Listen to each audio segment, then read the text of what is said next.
मंथन हुआ सो लक्ष्मी का प्रादुर्भाव हुआ, और जो लक्ष्मी का प्रादुर्भाव हुआ तो सभी दौड़ पड़े महाराज हमें मिल जाए। लक्ष्मी को तो सभी चाहते हैं, ऐसा कौन है संसार में जो लक्ष्मी को ना चाहे? लक्ष्मी सभी को चाहिए। देवता कहने लगे हमें मिले, देवता दैत्य कहने लगे हमें मिले, और बेचारे महात्मा जो सब शुरू से ही चुपचाप बैठे थे अभी तक तो नहीं बोले, लेकिन लक्ष्मी को देखकर वो भी बोल पड़े हमें मिले। सब लक्ष्मी को चाहते। अब भगवान ने सोचा कि अब ये ऐसी चीज है जिसका बंटवारा नहीं हो सकता। एक काम करो, इनके हाथ में वरमाला दो, जिनके संग में विवाह करना चाहें अपनी मर्जी से ही माला पहना दे। सब लाइन बनाकर बैठ गए, पहले हमको ही चुन ले। देवताओं की अलग लाइन, दैत्यों की अलग लाइन, महात्माओं की अलग लाइन। लक्ष्मी जी अपने हाथ में वरमाला लेकर अब वहां पूरे प्रांगण में भ्रमण कर रही हैं। सबको पसंद कर रही हैं। अब विवाह किसके साथ करना है ये भी देखना है। तो सबसे पहले लक्ष्मी जी महात्माओं की तरफ गई, और महात्माओं की लाइन में सबसे पहले दुर्वासा ऋषि बैठे थे। दुर्वासा ऋषि को देखकर मन में विचार करने लगी कि महात्मा जी तो बहुत अच्छे हैं, बड़े भजनानंदी हैं, तपस्वी हैं, चमत्कारी हैं, तो इन्हीं को माला पहना दूं। फिर ध्यान आया इनके अंदर एक कमी है। क्या? ये क्रोधी बहुत है। बात बात पर क्रोध करने वाले, अगर कहीं हमसे कोई गलती हो गई तो शाप देकर भस्म ही कर डालेंगे। तो क्रोधी के साथ तो हमारा गुजारा हो ही नहीं सकता। तो थोड़ा अपने भीतर भी झांक कर देखते जाना कि हम लोगों पर लक्ष्मी की कृपा क्यों नहीं होती। हम लोग बात बात पर नाराज हो जाते हैं, बात बात पर। तो जिनको क्रोध ज्यादा आता हो, ध्यान रख लेना लक्ष्मी जी उनके घर में कभी टिकती नहीं है। अगर हम चाहते हैं कि हमारे घर में लक्ष्मी जी टिकें या हमारे ऊपर कृपा उनकी रहे सदैव, तो अपने क्रोध पर हमेशा अंकुश लगाए रखना, काबू रखना चाहिए। और ध्यान रखना कि अगर हमेशा ही क्रोध करते रहोगी ना, बटुआ हमेशा खाली रहेगा, चाहे कितना भी महंगा खरीद ले आप। पर्स कितना भी महंगा हो, महत्व उसका नहीं है। पर्स के भीतर लक्ष्मी कितनी है, महत्व उसका है। इसलिए क्रोध को हमेशा शांत रखना चाहिए। लक्ष्मी जी ने दुर्वासा ऋषि को नापसंद कर दिया, रिजेक्ट कर दिया। ये हमें अच्छे नहीं, इनके साथ गुजारा नहीं हो सकता। आगे बढ़ी, आगे क्या देखा? अगस्त जी महाराज बैठे हुए। अगस्त जी महाराज को देखकर मन में सोचने लगी, ये महात्मा बढ़िया हैं, इनको कभी क्रोध नहीं आता, ये भजनानंदी भी हैं, बड़े चमत्कारी हैं, लेकिन एक कमी तो इनके भीतर भी है। क्या? ये भोजन बहुत करते हैं। प्रेम से बोलो राधे राधे। महात्मा जी 3 आचमन में पूरे समुद्र को पी गए थे, हम सब जानते हैं। माधवाय नमः, केशवाय नमः, नारायणाय नमः। 3 आचमन में पूरे समुद्र को जिसने सुखा दिया हो, जरा अंदाजा लगा वो भोजन कितना कर सकते हैं। जिनका पेट साक्षात अन्नपूर्णा मैया भी नहीं भर पाई थी, वो कथा आपको मिलेगी सुनने को आगे। लक्ष्मी जी ने मन में सोचा कि इनके साथ मेरा गुजारा नहीं हो सकता। अरे पूरा जीवन रसोई घर में निकल जाएगा, श्रीमान जी का पेट ही नहीं भरेगा। तो ध्यान रखना जी, जो जरूरत से ज्यादा भोजन करने वाले हों, भोजन तो जरूरी है, लेकिन भोजन हमें उतना ही करना चाहिए जितनी जरूरत हो, जितनी आवश्यकता हो। लेकिन हमने देखा है कई ऐसे ऐसे खाने वाले हैं कि दिन भर इसके अलावा कोई दूसरा काम ही नहीं, दिन भर। पूछो कि कहां जा रहे हो? खाना खाने। कहां से आ रहे हो? खा के आ रहे। शाम का क्या प्लान है? क्या जब दिन भर खाते रहेंगे? कुछ और भी तो काम होगा। तो भोजन हमें उतना करना चाहिए जितना शरीर को आवश्यक है, और जरूरत से ज्यादा जो भोजन करते हैं, ध्यान रखना, लक्ष्मी उनके घर में कभी टिकती नहीं है। लक्ष्मी जी आगे बढ़ी, आगे देखा इंद्र बैठा हुआ, स्वर्ग का राजा। सोचा ये बड़ा सुंदर है, स्वर्ग का राजा भी है, इसी के साथ विवाह करें। फिर ध्यान आया इसमें भी कमी है। क्या कमी है?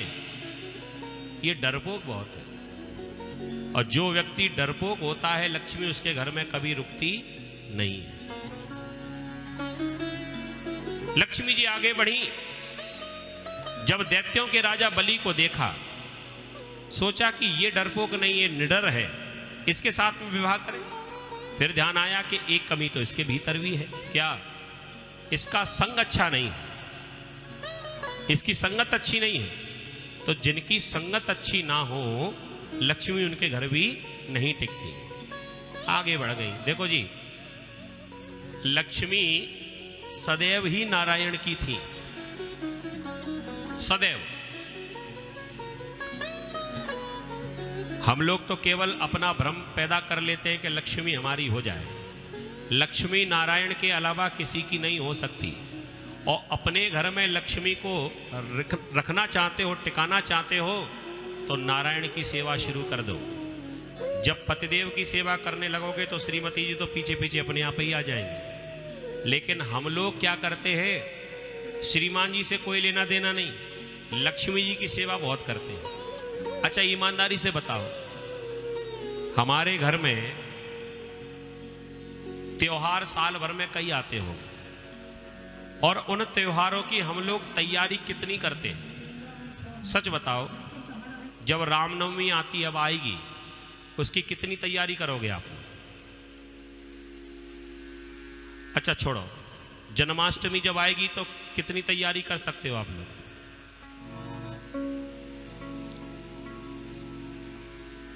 चलो इसको भी छोड़ो। नवरात्रि जब आती है तो कितनी तैयारी कर लेते हो? ज्यादा से ज्यादा 9 दिन का व्रत कर लोगे, और क्या करोगे? अब ईमानदारी से बताना, रामनवमी की तैयारी कितनी होती है हम लोग सब जानते हैं। जन्माष्टमी की तैयारी कितनी होती है ये भी हम सब जानते हैं। और कहीं दिवाली आ जाए, दीपावली आ जाए, तो उसकी कितनी तैयारी करते हो बताओ? अब यहीं से अंदाजा लगा लो, नारायण की कोई पूछ नहीं और लक्ष्मी की सब पूछ करते हैं। एक बात और गौर से सुन लेना, जो अकेली लक्ष्मी को बुलाना चाहते हैं, तो एक बात समझ लेना, लक्ष्मी को अकेले निमंत्रण दिया तो लक्ष्मी का वाहन है उल्लू। अकेली लक्ष्मी को घर में आपने बुलाया तो उल्लू पर बैठ कर आएगी, और उल्लू पर बैठ कर आओगी तो समझ लेना हम सबको उल्लू बना के चली जाएगी। लेकिन अगर नारायण के साथ में लक्ष्मी का पूजन किया, अगर नारायण को अपने घर में निमंत्रण दिया, नारायण को अपने घर में बुलाया, तो लक्ष्मी हमेशा गरुड़ पर बैठकर आएगी नारायण के साथ। और जब नारायण के साथ रहेगी,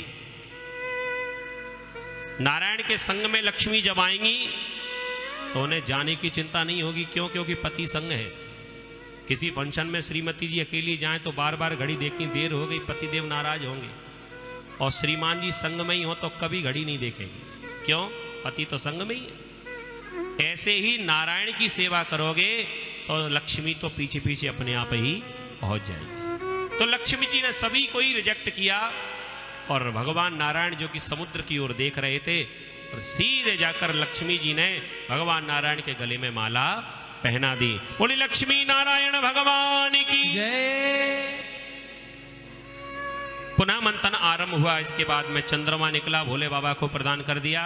पंचजन्य शंख निकला, भगवान ने अपने हाथ में धारण किया, और 14वें रत्न के रूप में स्वयं भगवान धन्वंतरी अवतार लेकर और अमृत का कलश लेकर प्रकट हो गए। बोले धन्वंतरी भगवान की जय।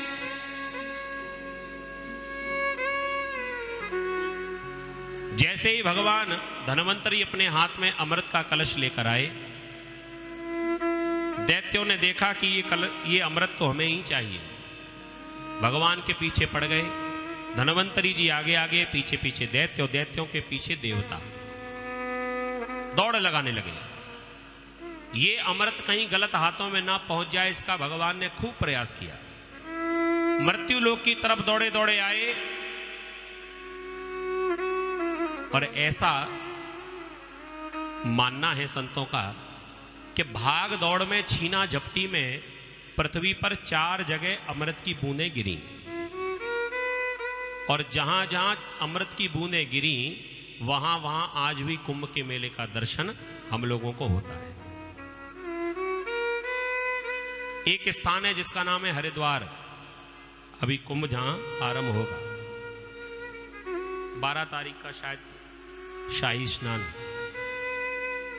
हरिद्वार, दूसरा प्रयागराज इलाहाबाद जिसका नाम था, और तीसरा नासिक, और चौथा अवंतिकापुरी उज्जैन जिसका नाम। ये 4 स्थानों पर अमृत की बूंदें थोड़ी थोड़ी छलक गई। अथवा ये भी मान्यता है कि भगवान धन्वंतरी ने इन 4 जगहों पर उस अमृत के कलश को रखा, माने छुपाया वहां पर, और जहां भी कलश को रखे वहीं दैत्य पहुंच जाए। और दैत्यों के हाथों में जब कलश आया, अब तो झगड़ा होने लगा। अहम पूर्वम नत्तम नत्तम इति प्रभु, पहले हम पिएंगे, पहले हम पिएंगे।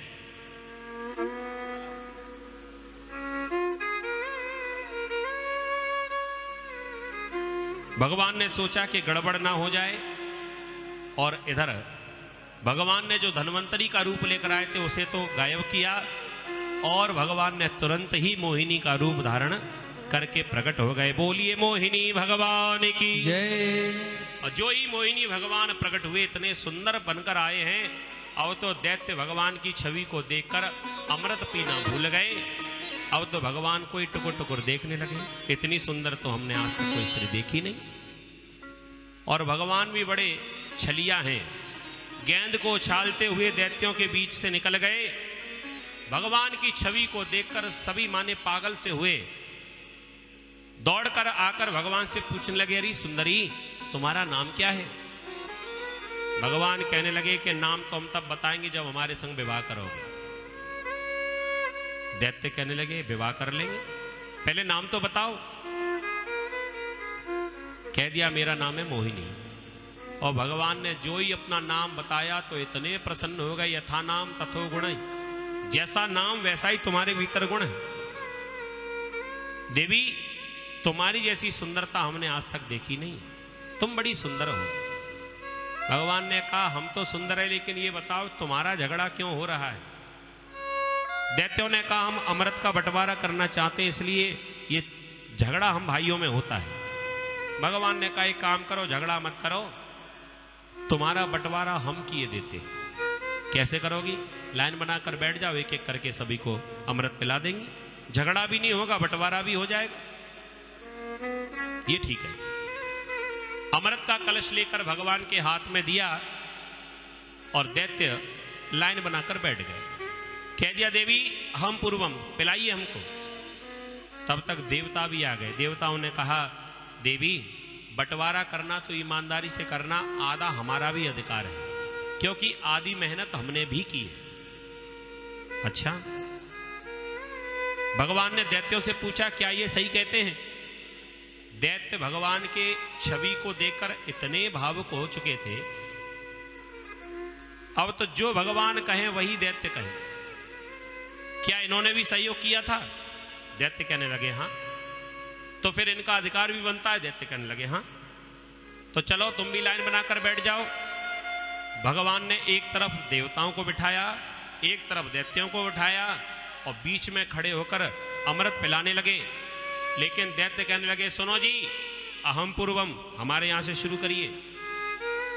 भगवान ने सोचा ऐसे काम नहीं चलेगा। सो भगवान ने एक नाटक किया, अमृत के कलश को लेकर थोड़ा सा तिरछा किया, 2-4 बूंदें पृथ्वी की ओर गिराई और भगवान बहाना बनाते हुए कहने लगे, अरे राम राम, इसमें जो गाढ़ो गाढ़ो अमृत है वो तो नीचे तली में है और जो पतला पतला अमृत है वो ऊपर है। अब ये बताओ दैत्यों, तुम गाढ़ो पियोगे कि पतलो पियोगे? दैत्य कहने लगे, इतनी मेहनत करी और फिर भी हमें पतलो ही मिले तो फिर काय की मेहनत? कहने लगे, नहीं नहीं सुंदरी, हम तो गाढ़ो ही पिएंगे। भगवान ने कह दिया, तो ऊपर ऊपर का पतला इन देवताओं को पिला देती हूं। ठीक है जी, तुम्हें जैसा अच्छा लगा वैसा करो। मोहित कर लिया भगवान ने और एक एक करके सभी देवताओं को अमृत भगवान पिलाने लगे। दैत्यों की लाइन में एक सुरभानु नाम का दैत्य बैठा हुआ था। इसने अमृत के कलश की ओर दृष्टि जमाई। धीरे धीरे अमृत का जो कलश था वो खाली हो रहा था। मन में सोचा कहीं ऐसा ना हो कि गाढ़े के चक्कर में पतले से भी रह जाऊं, तो पहले पतला भी पीकर देख लेता हूं, बाद में गाढ़ा जब मिलेगा तब की तब देखी जाएगी। सो इस सुरभानु ने भेष बदल लिया और देवताओं के रूप में आकर देवताओं की लाइन में बैठ गए। भगवान सभी को अमृत पिलाते जा रहे थे। ऐसा नहीं कि भगवान ने देखा नहीं, भगवान की नजर से कौन बच सकता है, लेकिन भगवान मन में प्रसन्न हुए, चलो अच्छे रास्ते पर आ गया। दैत्यों के पाले को छोड़कर देवताओं की तरफ आया है, तो चलो इसको हम असली देवता बनाते हैं। भगवान ने जानबूझकर सुरभानु को भी अमृत पिलाया, लेकिन सूर्य चंद्रमा ने कहा, महाराज ये हमारे पाले का नहीं है, ये तो दैत्य है। भगवान ने कहा कोई बात नहीं, लेकिन दैत्य सुरभानु फिर भी दौड़ लगाकर दैत्यों की ओर जाने लगा। भगवान ने कहा, अरे हमने तुम्हें अमृत पिला दिया है तो फिर काय को वहां जाते हो, यही रहो। लेकिन नहीं माना, ये दौड़ लगाता रहा। भगवान ने सुदर्शन चक्र को आदेश दिया और सिर को धड़ से अलग कर दिया। पहले तो एक ही था, फिर 2 हो गए, एक का नाम राहु, एक का नाम केतु। तब से देवताओं के साथ में राहु केतु की भी पूजा होने लगी। शेष जो अमृत था वो चंद्रमा को दिया और भगवान अंतर्ध्यान हो गए।